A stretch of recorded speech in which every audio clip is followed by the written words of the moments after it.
د وخت تیریدو سره چې څومره د ټکنالوژي استعمال زیاتیږي هغومره خلک د بېحیایۍ اړخ ته هم روان دي.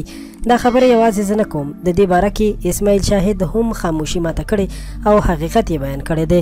اسماعیل شاهد، سید رحمان شینو، علمزیب مجاهد او داسې نور د خپل وخت هغه اداکاران دي چې پښتانه په غم کې هم خندولي دي.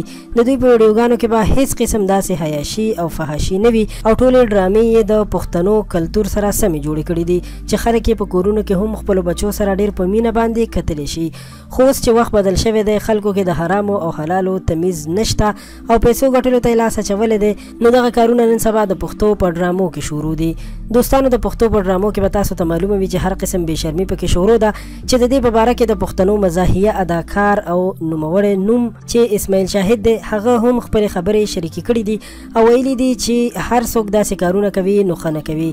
اسماعیل شاهد چې ټول عمر یې پښتانه خندولي دي، په خپله یوه نوې انټرویو کې ویلي چې هر څوک داسې کارونه کوي نو ښه نه کوي، ځکه چې ډرامې په کورونو کې هم کتل کېږي او کله چې پکې داسې بېحیایي کېږي نو څوک به بیا څنګه په کورونو کې وګوري.